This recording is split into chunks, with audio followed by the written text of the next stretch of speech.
So, let me ask you something. When is the last time you opened the news and thought, okay, that's enough of that, and closed it and felt genuinely fine? Not numb, not resigned, actually fine. Yeah, me neither. Hey everybody, welcome back to the channel. I'm Rachel. Now, I am going to be honest with you. I am tired. Not in a dramatic, oh my God, I need to go lie down kind of way. Just in a, this is genuinely a lot, and I think we need to stop pretending it isn't way. I wake up some mornings already bracing, and I have gotten to the point where I don't even pick up the phone for the first few hours of the day, sometimes longer. Not because I am disciplined, but because I already know what's waiting. I know there is going to be something that makes me angry or sad or just makes me close my eyes and sigh. So I wait. I make my coffee. I let the dog out. I get a workout in. If I pick it up at all early on, it's to text my daughter or for music or meditation or to come out here and record something that I know is going to make me feel better rather than worse. I'm not avoiding my phone because I am some Zen lady.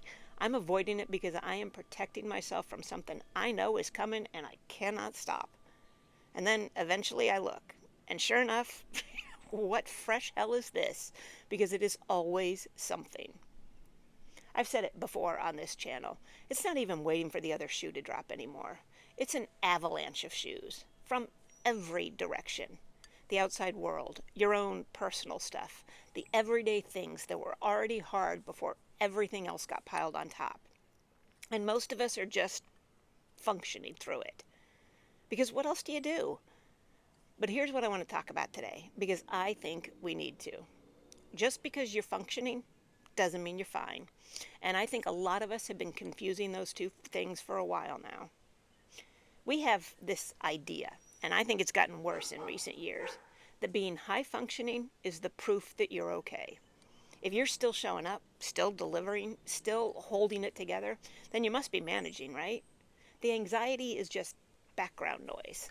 Push through it and move on. We wear that like a badge of honor. Look how much I can carry and still keep moving.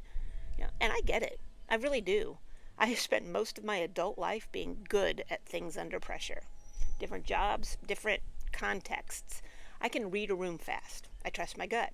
I figure it out. And I got very good along the way at overriding the part of me that was saying, this is a lot. Something is off. I'm not actually okay right now. Because there was always something that needed doing. There was always a reason to push through. And capable people are really good at finding those reasons. But here's the thing about that badge of honor. It was built on the assumption that if you just keep functioning, normal will eventually show back up and meet you there. That the steadiness is coming from outside. That you just have to hold on until things settle down. And when they don't settle down, you just keep functioning. And the anxiety does not go away. It just gets quieter. And you get better at not hearing it. Until one day, you can't remember the last time you genuinely felt okay. And you're not entirely sure how you got there.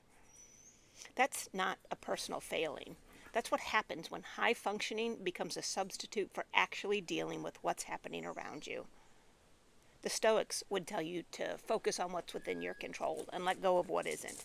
And I genuinely believe in that framework. Marcus Aurelius was writing his personal journals during a plague, a war, and political chaos that would make your head spin. And he kept coming back to that same discipline. What's mine to address? What's not? Stay in your lane. But here is where I think high-functioning people, and I am raising my own hand here, misapply it. We use Stoic logic to talk ourselves out of our own legitimate responses to genuinely hard circumstances. The world is chaotic, not in my control, so I won't feel anxious about it. The news is relentless, not in my control, moving on. The thing that's been sitting on my chest for 6 months, file it under nothing I can do about it and keep going. That is not Stoicism. That is suppression wearing a philosophy degree. Epictetus, who had literally been a slave, wasn't telling you to pretend difficulty isn't difficult. The dichotomy of control is about where you direct your energy, not about whether you're allowed to acknowledge what's happening to you. Buddhism comes at it a little differently, and I think that it fills in what the Stoic framework sometimes leaves out. There is a teaching about two arrows. The first arrow is the thing that happens, the hard news, the uncertainty, the world being what it is right now. That arrow lands whether you want it to or not. Nobody opts out of that at first arrow, ever. The second arrow is the one you fire yourself. The spiral, the what does this mean? What if it gets worse? What if it never gets better? The suffering you pile on top of the suffering. Buddhism says that one is optional. With practice and with awareness, you can learn not to fire it. But I personally think there's a third arrow, and this one is specific to people who've gotten really good at just functioning. After the first arrow hits, whether the second one follows or not, they fire another one. The one that says, I'm fine, I don't have time for this shit, keep moving. It looks like resilience from the outside, might even feel like it from the inside. But it's not processing, it's burying. And what gets buried doesn't just disappear. It gets harder to find and harder to ignore. I know that arrow well. I have fired the hell out of it. Here's what I actually think is going on for a lot of us right now. We're not just anxious. We're grieving something, a pace, a predictability, a version of the world that felt navigable. And we're doing what capable people do with grief. We're functioning through it, carrying it quietly, waiting for the other side. But grief doesn't respond well to waiting, and it doesn't respond well to suppression. It responds to acknowledgement, to letting it be real, to stopping the performance of fine long enough to notice what's actually there. Your anxiety right now is not a malfunction. It's not a sign that something is wrong with you. It is a rational, accurate response to a world that is genuinely, objectively, a lot to navigate right now. Your nervous system is not broken. It's paying attention. The problem isn't that you're anxious. The problem is that you've been treating that anxiety as the enemy, something to just get over and push past, when it might actually be the most honest thing about you right now. Viktor Frankl wrote about the space between stimulus and response, that in that space lies our freedom, our power to choose how we react. But high-functioning anxiety is what happens when that space totally collapses, when pushing through becomes so automatic that you stop choosing it. You just do it, because it's what you've always done. And the badge of honor stops being something you wear and starts being something you are. Now look, maybe I am just ranting. Maybe I'm just a lady sitting in her backyard who's tired of the avalanche of shoes and needed to say it out loud. And look, I love shoes as much as the next girl, but for fuck's sake, this is getting ridiculous.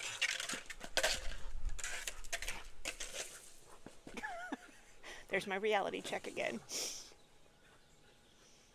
Okay, but I don't think I'm alone in all this, and I don't think you're alone in it either. And I think that matters, because one of the loneliest parts of high-functioning anxiety is that from the outside, you look fine. So nobody checks on you.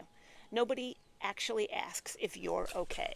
And after a while, you stop asking yourself. So consider this me asking, are you actually okay? Not functioning okay, actually okay. And if the answer is somewhere between mostly and not really, that's okay. That's honest. And honest is a better place to stand than in the performance of fine, even when it's less comfortable. You know, normal ain't coming back on the timeline we were hoping for. It's just not happening. The Stoics would say you can't control the wave, but you can control how you stand in it. Stop waiting for the ocean to calm down. Find your footing in the water that's actually here. Buddhism would say the first arrow already landed, so stop firing the rest of them, including the one that says you're not allowed to feel it. And I'm going to say something way less elegant than either of those. You're allowed to be anxious and capable at the same time. You're allowed to be high functioning and not okay at the same time. You're allowed to be really good at navigating this world and also genuinely exhausted by it. These aren't contradictions, that's just honest. And honest, even when it's comfortable, even when it doesn't look like the badge of honor, is a much steadier place to stand than fine ever was. Because steadiness doesn't come from the world settling down. It comes from you stopping the performance long enough to find your actual footing. Not the footing you're performing, yours. I don't have a perfect solution for any of this. I really don't. What I've got is a playlist and the willingness to dance around my house while I'm working and sing completely off key and not care. It doesn't fix the world. It doesn't even fix my morning. But for those few minutes, it's mine and it's real. And it cuts through the noise in a way that doom scrolling never will. So, whatever that thing is for you, find it. Protect it. Do it without apologizing for it. It's not a solution, but it's a start. So I will leave you with this. Not how do you fix the anxiety? I don't think that's the right question right now. But what would you change if you stopped treating the fact that you're still functioning as proof that you're fine?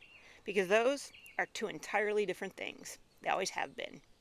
And somewhere underneath all that capable, competent, high-functioning you, there is a version of you that already knows that. Maybe it's time to let that version have a turn. Thanks for watching and listening to me rant for a while. Take care of you, and Reggie and I will see you the next time. Bye-bye.